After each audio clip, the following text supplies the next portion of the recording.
A woman came to see me and she was describing her sleep schedule, which she described as bedtime being between 3 and 4 a.m.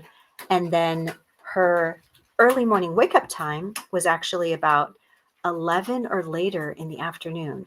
So this had been her sleep schedule for more than a decade. She described this going to bed at about 3 a.m. to 4 a.m. She just didn't feel sleepy anytime before that. Now, most of us have an idea of a normal bedtime, but where does that idea of a normal bedtime even come from? And when I asked her to describe to me what she thought a normal bedtime would be, she said, well, probably 10 p.m. or 11 p.m. And I think if we ask any one of our friends what a normal bedtime would be, we would sort of have that same time frame of that would be bedtime. But why would someone have a bedtime that is so far removed from what would be considered normal? And where did we even get the idea of a normal bedtime being between, say, 9 and 11 p.m. at night? So, if you look at the circadian cycle of the body, so if you look at what researchers have discovered about the rhythms of the body, it's actually pretty accurate to say that bedtime is probably between 9 and 11 p.m. as more ideal for the rhythm of the body. But why is that?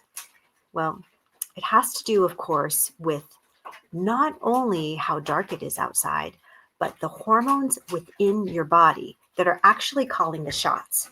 So, the one hormone that you already are familiar with is melatonin.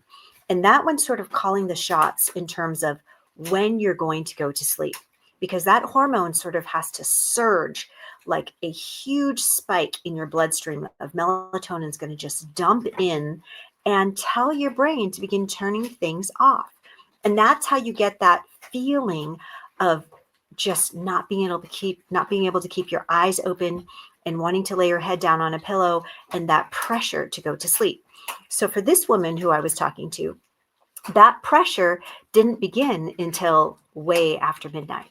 Now, this is the thing about your circadian rhythm is that you have a kind of like sort of like your thermostat in your home that's keeping the temperature under control. There is a factory setting for your melatonin or sleep hormone, meaning that when you were born, there was a setting when you were an infant and a toddler and maybe even elementary school of when you would start to feel that pressure or need to go to sleep driven by that melatonin hormone that's running in the background. And that sort of set your usual bedtime. So the majority of us had a very normal bedtime in childhood driven by that sleep hormone that is based on our factory setting.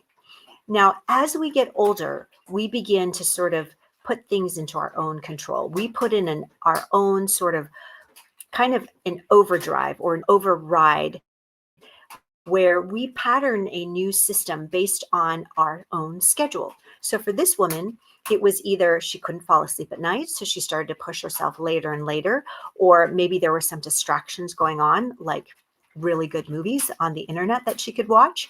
And so for her, this pattern or this override of the factory setting became her new setting. And what she was doing over time was she was gradually dragging that melatonin surge that would sort of just release within her bloodstream that began to delay when that surge would happen because of the pattern that she was building into her own lifestyle. So that is what we can learn about our own circadian rhythms is that you have kind of a default factory setting. And if you're going to bed when it's a time that you feel like it might be a little bit later than the average person, that's an override setting that is almost self-imposed. Now, it may not be a conscious imposition of a new bedtime, but it's a habit that's been patterned or something that's been repeated over time. And for this woman, it was over a decade, where the melatonin is now tethered to a new time in the evening. So someone who has a normal bedtime will get their melatonin surge about 7 p.m. to 8 p.m.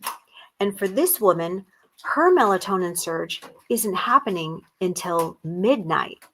So the key is if you want to move from being a night owl to more of an early bird, it takes practice and it takes repetition of learning how to get that later bedtime slowly moved so that you're pulling that melatonin surge to an earlier time if you want to get on a regular schedule. So that involves a lot of looking at sleep patterns and supportive therapies that can help get a person to sleep earlier.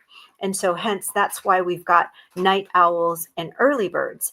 But someone who says they're a night owl and proclaims that they're a night owl, it may not be so much genetics, but it may be a large part of what they've patterned over the years. So this is really interesting to know that your natural bedtime is set not only by something that's the factory setting or by nature, but also by the pattern you repeat in your daily life, which is very interesting to know that much of this can be taken and put under our own control. Thanks for joining me, and you guys take care.